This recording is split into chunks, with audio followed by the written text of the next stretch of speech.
You found the ticket, $50 face value right there on the screen. You click buy, and then the fees start stacking.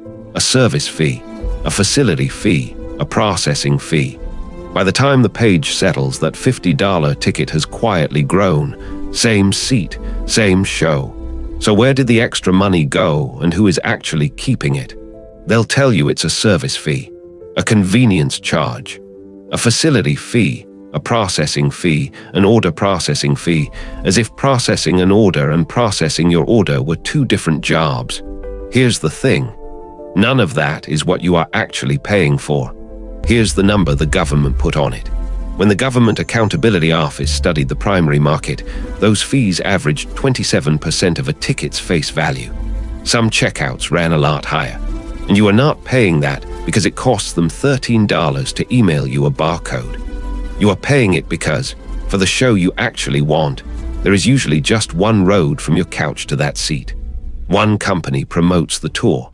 One company runs the box office, and more often than not, it is the same company. That is the line for the next 15 minutes. It's not a fee, it's a toll, and they own the only road. Say it back to me every time a new charge pops onto that screen. The company is Live Nation Entertainment. You know its ticketing arm by a friendlier name, Ticketmaster. And the story of how it came to own the road is a story of one merger, one broken promise, and one pop star's fans finding out the hard way. Let's follow the money. For most of this story, they were two separate companies. Ticketmaster sold the tickets. Live Nation put on the shows. The promoter, the one that books the tour, rents the building and takes the risk. Two businesses on opposite sides of the same table. One sells you the seat. The other owns the night. Then, in February of 2009, they announced they were becoming one, an all-stock deal they called a merger of equals. When it closed on the 25th of January, 2010, the new company had a new name, Live Nation Entertainment, and Ticketmaster's shareholders walked away with 50.01% of the voting power. Notice how thin that margin is. 50.01. Just barely the bigger half. You'll hear a figure thrown around that the deal was worth about $2.5 billion. I'm leaving that one on the shelf because it's a press estimate and it is not in the actual filings.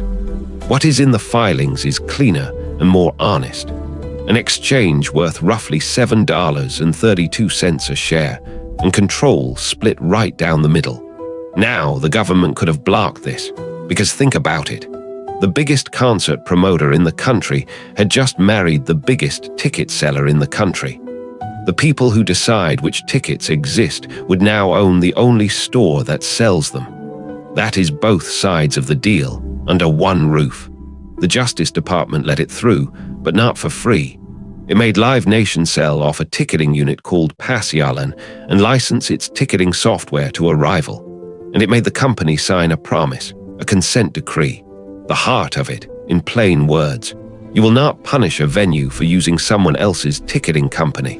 No retaliation. 17 state attorneys general signed on. The promise was supposed to hold for 10 years.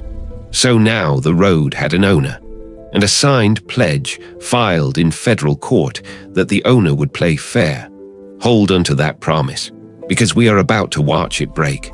So how does owning both sides actually trap you?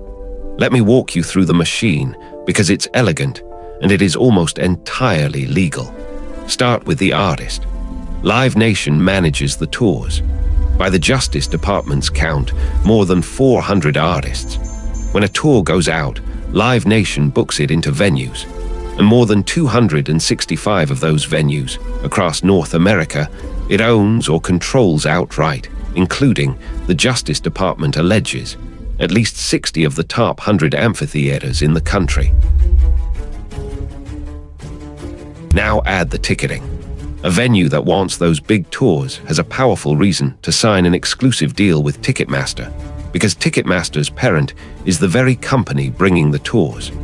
The Justice Department calls this the flywheel. Ticketing money and sponsorship money fund exclusive deals with artists. Those artists become the leverage that locks venues into long, exclusive ticketing contracts. And then, in its words, the cycle starts all over again. I have to stop you right here because this matters. Those numbers, the 80% of primary ticketing, the 60% of promotion, the venue counts, those are the Justice Department's allegations in a lawsuit that has not been decided. On the screen it says, DOJ alleges, and it stays there. I am not going to hand you a verdict that no court has reached. But here is what is not alleged. Here is what is just arithmetic. Remember that 27% the Government Accountability Office found in the primary market. Watch what it actually does. Your $100 ticket becomes a $127 ticket. And on the resale market, the fees ran even higher, averaging 31%, and on some sites, north of 40%. So look at the road from above. The tour, the building, the box office, one company or one that's paying it. For the fan, there is no exit ramp. For a rival promoter, there is no venue left to book. For the artist, there is no other box office big enough to matter. It's not a fee. It's a toll, and they own the only road. Remember the promise. No punishing venues that use somebody else. It lasted about as long as promises like that usually do. In December of 2019, the Justice Department came back and said, in writing, that Live Nation had violated the consent decree. And I want the phrase exactly, repeatedly, and over the course of several years. How? By threatening to pull its tours from venues that dared to use a competing ticketing company. The exact thing it had promised a federal court it would never do. The Assistant Attorney General at the time was a man named Makan Delram. His words, Live Nation broke the promises they made to the court and the American people when they merged with Ticketmaster in 2010. Today, we are holding them accountable. And how did holding them accountable go? The company paid $3 million to cover the government's costs. It agreed to a $1 million automatic fine for each future violation. And the promise it had already broken got extended to 2025, with a monitor now watching. $3 million from a company whose revenue would soon clear $22 billion. A rounding error, if your rounding errors came with 9 zeros. Sit with that. This was 2019. Years before a single Taylor Swift ticket ever went on sale, the referee had already caught this company breaking the one rule it was handed and fined it a sum it could find in the couch cushions. The promise wasn't about to break. It had already broken. Which brings us to November of 2022, and the day the road jammed hard enough for everyone to finally see it. Taylor Swift announces the Eras Tour. Ticketmaster runs what it calls Verified Fan. You register in advance, and if you are chosen, you get a code to buy. 3.5 million people registered, the largest registration, the company said, in its entire history. 1.5 million got codes. 2 million were put on a wait list. Do the math on the demand before a single ticket is even sold. Presale day, the 15th of November, the system buckles. Ticketmaster later said it took 3.5 billion system requests that day, about 4 times its previous peak. Fans sat in queues for hours. Pages froze. Codes died. 2 million tickets did sell, a single-day record, but 2 days later the company canceled the general public sale entirely, citing extraordinarily high demand and insufficient remaining inventory. Now Ticketmaster had an explanation ready. Bots. A wave of automated bot traffic, it said, overwhelming the system. And I have to be straight with you. No one ever produced independent forensics to back that up, and senators would openly doubt it. So we report it as exactly what it is. The company's claim. Contested, not a proven fact. Maybe bots. Or maybe the kind of load you would never see on a Tuesday, hitting a single road, with no second road, to take the overflow. Taylor Swift herself broke silence. And I am going to quote her exactly because it matters that she never actually named the company. She said it, quote, really pisses me off that a lot of them feel like they went through several bear attacks to get them. And that it was, quote, difficult for me to trust an outside entity. An outside entity. Read it again. She didn't have a competitor to send her fans to either. And that is the reveal. The meltdown wasn't a glitch in the software. It was the monopoly becoming visible to 3.5 million people, all holding the same dead queue on the same single road at the same moment. It's not a fee, it's a toll. And that day, the whole world watched the booth back up. The public wanted answers. So in January of 2023, the Senate Judiciary Committee held a hearing with a title only Washington could love. That's the ticket. Live Nation sent its president and chief financial officer, Joe Berchtold. He apologized. Quote, we apologize to the fans. We apologize to MS, Swift. We need to do better, and we will do better. Then he made 2 claims the room simply did not buy. That the company had been hit with 3 times the BART traffic it had ever seen. And sit with this one, that Ticketmaster had actually lost market share. That the business had, quote, never been more competitive. The senators were not gentle, and for once, left and right agreed. Amy Klobuchar warned about consolidation, and as an ode to Swift, said we know it all too well.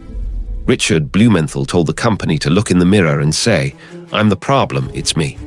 Even the ranking Republican, Mike Lee, called the restrictive transfer rules a nightmare dressed like a daydream.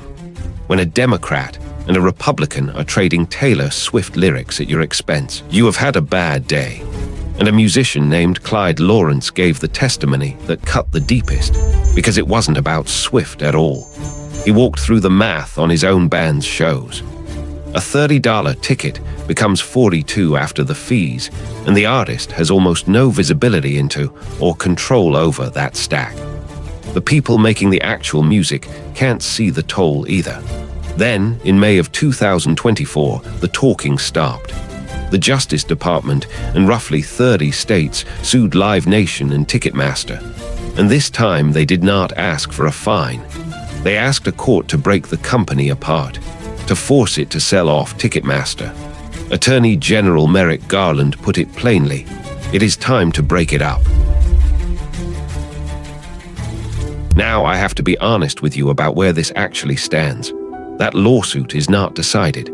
As of this telling, it is an open case, an accusation the company denies and will fight for years. Nobody has been convicted of anything. What is proven is the older stuff, the broken promise, the fine, the fees. What is alleged is the monopoly itself. Keep those 2 straight, because everyone with a thumbnail to sell will try to blur them. But step back and look at the shape of it. Standard Oil owned the pipelines. Marbell owned the wires. You didn't get to pick another pipeline. You paid what the owner charged. Ticketmaster and Live Nation own the road between you and the stage. And the same move is running right now inside every platform that sits between you and something you want.